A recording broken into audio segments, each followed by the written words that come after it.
నమస్తే, నేను మీ హరిత. ఆటో ఇమ్యూన్ డిసీజెస్ జనరల్ గా తగ్గవు అంటారు, కానీ అలాంటి వాటిని కూడా తగ్గించేస్తామంటున్నారు Vedansh wellness centre founder doctor Ravi Veede. Full details కనుక్కుందాం. నమస్తే డాక్టర్ గారు. నమస్తే అండి. ఆటో ఇమ్యూన్ డిసీజెస్ అంటే ఈ పేరు వింటేనే చాలా మంది భయపడతారు. అసలు సిమ్టమ్స్ ఎలా ఉంటాయండి? అంటే సిమ్టమ్స్ అంటే మనకి ఏ ఆటోఇమ్యూన్ జబ్బు ఉంది అన్న దాన్ని బట్టండి. ఇప్పుడు ఆటోఇమ్యూన్ జబ్బుల్లో సోరియాసిస్ ఉంటుంది. సోరియాసిస్ అనేది స్కిన్ రిలేటెడ్ ఆటోఇమ్యూన్ కండిషన్. అలాగే రొమటాయిడ్ ఆర్థరైటిస్ ఉంటుంది. రొమటాయిడ్ ఆర్థరైటిస్ అనేది జాయింట్స్ రిలేటెడ్, అంటే జాయింట్స్ ఇన్ఫ్లామేషన్ రిలేటెడ్. మనకి మోకాళ్ళ నొప్పులు ఇవన్నీ వస్తుంటాయి అనమాట. మోకాళ్ళు, అది చేతులు, అది కాళ్ళు, ఇవన్నీ నొప్పులు వస్తుంటాయి. స్మాల్ జాయింట్స్ పెయిన్స్ వస్తుంటాయి. ఇవన్నీ బోన్స్ రిలేటెడ్, బోన్స్ సంబంధించిన inflammation related. Rheumatoid arthritis, myositis ఇలాంటివన్నీ అలాంటివి. ఇలాగే నరాలకు రిలేటెడ్ ఇష్యూస్ వస్తుంటాయి, బ్రెయిన్కి రిలేటెడ్ ఇష్యూస్ వస్తుంటాయి, మస్కులర్ డిస్ట్రోఫీ, లేకపోతే అంటే డిఫరెంట్ చెప్పాలంటే ఆల్మోస్ట్ ఒక 200 నుంచి 400 మధ్యలో ఆటోఇమ్యూన్ జబ్బులు ఉన్నాయండి. చాలా రకాలు ఉన్నాయి. చాలా రకాలు ఉన్నాయి యాక్చువల్లీ. అండ్ ఇంకా పెరుగుతున్నాయి ఆటోఇమ్యూన్ జబ్బులు. మన ప్రస్తుత లివింగ్ మన లైఫ్ స్టైల్స్ ఇవన్నీ కరెక్ట్గా లేకపోవడం వల్ల కొత్త ఆటోఇమ్యూన్ జబ్బులు పుట్టుకొస్తున్నాయి యాక్చువల్లీ. అయితే వీటికి అలోపతిలో మనకి ఏదైనా సొల్యూషన్ ఉందా అంటే లేదు, అస్సలు లేదు. అంటే సిమ్టమ్స్ ఏవైతే ఉంటాయో వాటిని తగ్గించడానికి మెడిసిన్స్ ఉంటాయి. కానీ ఆ మెడిసిన్స్ కూడా ఎలాంటివి? స్టెరాయిడ్స్, ఇమ్యూన్ సప్రెసెంట్స్, ఇన్ఫ్లామేషన్ తగ్గించే మెడిసిన్స్, ఇలాగా డిఫరెంట్ మెడిసిన్స్ ఉంటాయి. అన్నిటికీ కూడా చాలా సీరియస్ సైడ్ ఎఫెక్ట్స్ ఉంటాయి. మనకి ప్రాబ్లం ఏంటంటే ఆటోఇమ్యూన్ జబ్బులతోటి మనకి రూట్ కాజ్ ఏంటో చాలా మంది డాక్టర్స్ యాక్చువల్ ప్రపంచవ్యాప్తంగా ఎవరికి తెలియదు రూట్ కాజ్. సో దానివల్ల ఏంటంటే ఓన్లీ సిమ్టమ్స్కి వాళ్ళు ఇది ట్రీట్మెంట్ ఇస్తుంటారు. ఆ సిమ్టమ్స్కి ట్రీట్మెంట్ ఎలా ఉంటుంది? అది తీసుకున్నప్పుడు తగ్గుతుంది, సిమ్టమ్స్ తగ్గుతాయి, కానీ వెనకాల సైడ్ ఎఫెక్ట్స్ వస్తూనే ఉంటాయి. అండ్ కొంతకాలం ఆపేమా మళ్ళీ సిమ్టమ్స్ బ్యాక్ వస్తుంటాయి.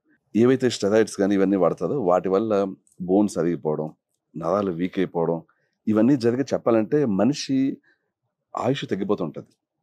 సో ఆటోఇమ్యూన్ జబ్బులు మెడిసిన్స్ వాడుతుంటే, అలోపతిక్ మెడిసిన్స్ వాడుతుంటే ఆ వ్యక్తి ఆటో ఇమ్యూన్ జబ్బు అని తెలిసేది ఎలా పేషెంట్కి? నాకు ఈ జబ్బు వచ్చింది అంటే డాక్టర్స్ ఈజీగా ఐడెంటిఫై చేయగలరు. అంటే ఒక టెస్ట్ కూడా ఉంటుంది, అది ఏఎన్ఏ బ్లాట్ అంటాం. ఆ టెస్ట్ ద్వారా కూడా మనకు తెలుస్తుంది ఆటోఇమ్యూన్ జబ్బు ఏది ఉంది అనేది. అది కాకుండా కూడా ఒక్కోసారి సిమ్టమ్స్ చూసి చెప్పేయచ్చండి. అది చాలా ఈజీనే. అంటే మా దగ్గరికి ఎవరన్నా వచ్చి ఇలాగా పొద్దున్నే లేచిన వెంటనే ఇలాగా అంటే ఇవన్నీ జనరల్ గా ఆర్థరైటిస్ ప్రాబ్లమ్స్ అనుకుంటారు కదా. ఆర్థరైటిస్ లో 2 రకాల ఉన్నాయండి. మనకి ఏంటంటే రొమటాయిడ్ ఆర్థరైటిస్ అనేది ఆటో ఇమ్యూన్ వల్ల వచ్చే ఆర్థరైటిస్. మనకి వయసు రీత్యా బోన్స్ అరిగిపోతే వచ్చే ఆర్థరైటిస్ వేరండి. అది ఎప్పుడు కూడా సిమెట్రికల్ గా ఉండదు. అంటే ఆస్టియో ఆర్థరైటిస్ అంటాం. అంటే వయసు రీత్యా బోన్స్ అరిగిపోవడం వల్ల వచ్చేది. అదేంటంటే ఫస్ట్ రైట్ లెగ్ స్టార్ట్ అవుతుంది, నెక్స్ట్ లెఫ్ట్ లెగ్, నడు నొప్పి, ఇలాగా ఒకేసారి ఒకే టైప్ లో ఉండదు, సిమెట్రికల్ ఉండదు. ఇది అలా కాదు. పొద్దున్న లేచిన వెంటనే 2 చేతులు ఒకేసారి పట్టేసినట్టు ఉంటుంది. ఇది సిమెట్రికల్ కాదు, స్టిఫ్ అయినట్టు ఉంటుంది. ఇదేంటంటే చాలా క్లియర్ రొమటాయిడ్ ఆర్థరైటిస్ లక్షణం అది. అలాగే మోకాళ్ళ నొప్పులు వస్తాయి, ఒకదానికి ఒకసారి, ఇంకోసారి రావు, రెండింటికి ఒకసారి వస్తాయి. సో సిమెట్రికల్ గా వస్తుందంటే అది ఆటో ఇమ్యూన్ వల్ల వచ్చిన ఆర్థరైటిస్ యాక్చువల్లీ. సో ఆర్థరైటిస్ ఇంకా రకాలు ఉంటాయి. రొమటాయిడ్ ఆర్థరైటిస్ ఒకటి, యాంకిలోజింగ్ స్పాండిలైటిస్. రుమటాయిడ్ ఆర్థరైటిస్ కూడా చాలా బాధతో కూడుకున్న పెయిన్ ఉంటుంది అంటారు, నిజమేనా అండి? చాలా అండి. ఇప్పుడు రొమటాయిడ్ ఆర్థరైటిస్ లో విపరీతంగా పెయిన్ వచ్చి చాలా మంది స్టెరాయిడ్స్ వాడుతుంటారు. Steroids, pain killers, immune suppressants వాడుతుంటారండి. బట్ యాక్చువల్గా ఏంటంటే మెయిన్ ప్రాబ్లం వచ్చి రూట్ కాజ్ తెలియకపోవడం అండి. చెప్పాను కదా, ప్రపంచవ్యాప్తంగా మీరు ఎలా రూట్ కాజ్ ని బయటకు తీస్తారు? ఇది అనేక సంవత్సరాల రీసెర్చ్ అండి యాక్చువల్లీ. ఇది ఫైండ్ అవుట్ చేసి నాకు ఏంటంటే నేను ప్రత్యేకించి దీని మీద పరిశోధన చేసాక, దాన్ని అప్లై చేసాక, అప్పుడు రూట్ కాజ్ ఫైండ్ అవుట్ చేసి దీన్ని సొల్యూషన్ ఫైండ్ అవుట్ చేశాను అనమాట. రూట్ కాజ్ కూడా ఇప్పుడు మీకు చెప్తాను, ఇదేం సీక్రెట్ ఏం కాదు. బేసికల్గా ఆటోఇమ్యూన్ జబ్బులు ఉన్న ప్రతి ఒక్కరికి కూడా డైజెషన్ ఇష్యూస్ ఉంటాయి. డైజెషన్ ఇష్యూసే ఆటోఇమ్యూన్ జబ్బులకి రీజన్. ప్రతి దాదాపు 10 మందిలో 5 డైజెషన్ ఇష్యూని ఫేస్ చేస్తున్నారు ఈ రోజుల్లో. అవును. డైజెషన్ స్లో అయినప్పుడు చిన్న ప్రేగుల్లో ఫుడ్ ఎక్కువసేపు ఉండి అది కానీ పాచిపోతాయి. అంటే మనకి బయట ఫుడ్ పెడితే ఏ విధంగా ఫుడ్ పాచిపోవడం లాంటివి జరుగుతుందో, దాని మీద ఫంగస్, ఈస్ట్ ఫామ్ అవుతుందో, ఇక్కడ వీళ్ళలో కూడా డైజెషన్ ఇష్యూ ఉన్నప్పుడు చిన్న ప్రేగుల్లో ఎక్కువసేపు ఉండి అక్కడ ఫంగస్ ఫామ్ అయితే అక్కడ ఫామ్ అయిన ఫంగస్సే ఆటోఇమ్యూన్ జబ్బులకి రీజన్ అండి. ఇదే రూట్ కాజ్. ఈ రూట్ కాజ్ ప్రపంచవ్యాప్తంగా తెలియాలి, తెలుస్తుంది కొంతకాలం పోయాక. ఇది రూట్ కాజ్ అని ఫైండ్ ఔట్ చేసినప్పుడు ఆ రూట్ కాజ్ని ఫిక్స్ చేస్తే ఆటోఇమ్యూన్ జబ్బు ఫిక్స్ అవుతుందండి. దీనికి కూడా పర్మనెంట్ క్యూర్ ఇస్తారా మీరు? మీ దగ్గర ఆ ట్రీట్మెంట్ ఉందా? అవునండి, ఉంది. మనకి ఏంటంటే రూట్ కాజ్ తెలిసినప్పుడు ఇంకా ఫిక్స్ చేయడం అనేది మన చేతిలో పని. రూట్ కాజ్ అంటే ఏంటి? ఎలా ఫిక్స్ చేస్తారు ఏంటి? ఇప్పుడు చాలా మంది ఈ వీడియో చూసిన వాళ్ళు అనుకుంటారు అంటే ఆటో ఇమ్యూన్ డిసీజెస్ కి అసలు ట్రీట్మెంటే లేదంటారు, లైఫ్ లాంగ్ బాధపడాల్సి ఉంటుందంటారు, మీరేమో పర్మనెంట్ క్యూర్ ఉంటుందంటున్నారు. అది మీకు ఎలా సాధ్యమని చాలా మందికి డౌట్ రావచ్చు. అదే అండి. అది ఇప్పుడు చెప్పాను కదండి. ఇప్పుడు రూట్ కాజ్ మనకు ఫైండ్ అవుట్ అయింది. రూట్ కాజ్ ఏంటి? చిన్న ప్రేగుల్లో ఫంగస్. దాన్ని ఫిక్స్ చేయాలి. దాన్ని ఫిక్స్ చేయడం అంటే ఏం లేదండి. డైజెషన్ ఇష్యూస్ ఏమున్నాయో వాటిని ఫిక్స్ చేయాలి. ఇప్పుడు చాలా మందికి కాన్‌స్టిపేషన్ ఉంటది. కాన్‌స్టిపేషన్ పెద్ద ప్రేగుల సమస్య అనుకుంటారు. కానీ కాదు. కాన్‌స్టిపేషన్ అనేది మన స్టమక్ సమస్య. అలాగే చిన్న ప్రేగుల్లో సమస్య ఉందనుకుంటారు. కానీ యాక్చువల్‌గా మనకి స్టార్ట్ అయ్యేదంతా కూడా మన స్టమక్ దగ్గర అండి. చాలా మంది మనం బయట ఎక్కువ ఫుడ్ తినడం వల్ల మనకి హెచ్ పైలోరీ అనే బ్యాక్టీరియా వస్తుంది. ఆల్మోస్ట్ ఒక 70-80% జనాల్లో హెచ్ పైలోరీ బ్యాక్టీరియా ఉంటుంది.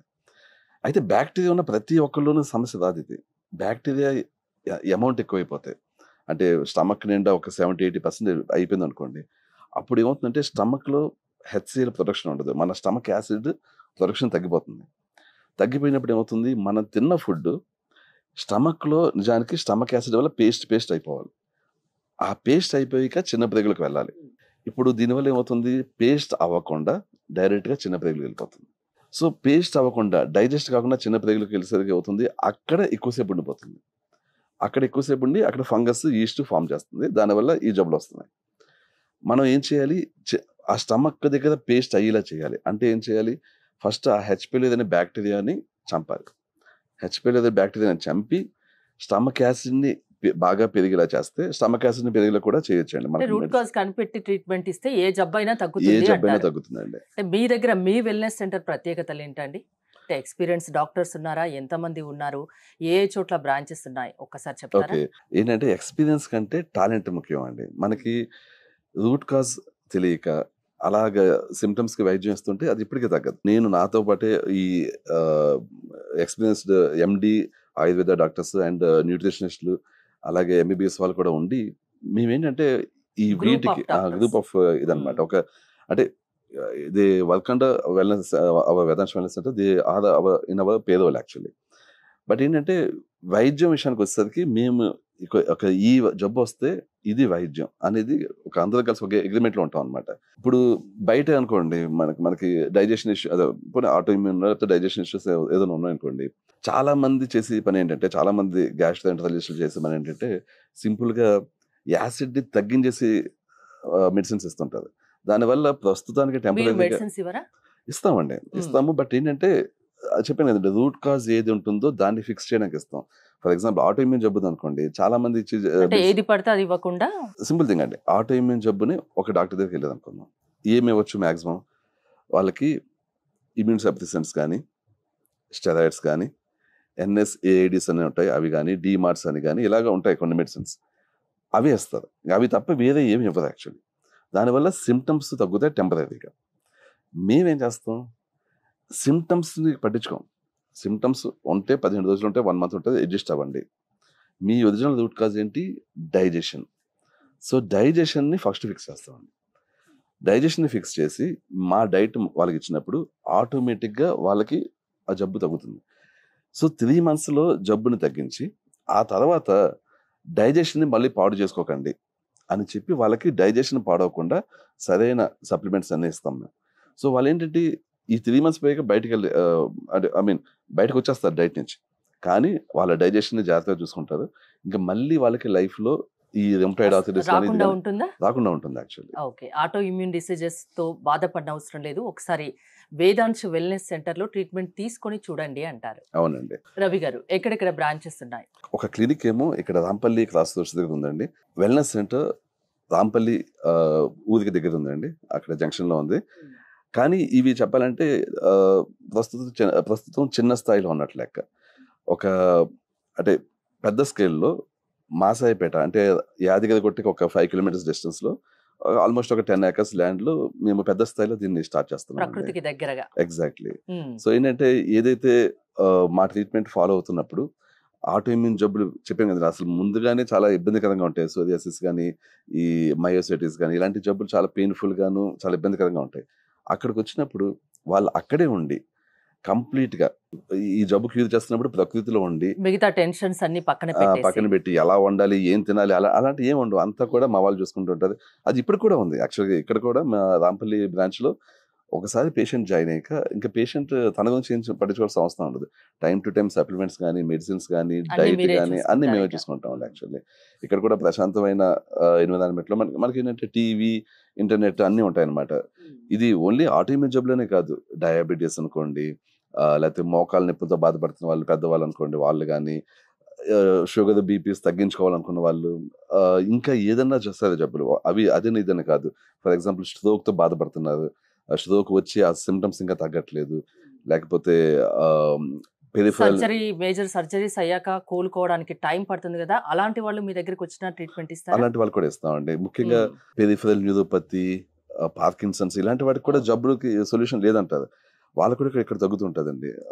నరాలకు వాళ్ళు సంబంధించిన తొందరగా క్యూర్ అవ్వడానికి కూడా ఉంటుంది. అవునండి. వాళ్ళకి కూడా యాక్చువల్గా ఏంటంటే నరాలని బలంగా చేయడం అనేది ప్రాపర్ వేలో అన్నమాట. ఇప్పుడు పార్కిన్సన్స్, ఏడిహెచ్డి, ఆటిజం, ఇది మోటార్ న్యూరాన్ డిసీజెస్ ఇవన్నీ కూడా నరాలకు రిలేటెడ్ ఇష్యూస్ అండి.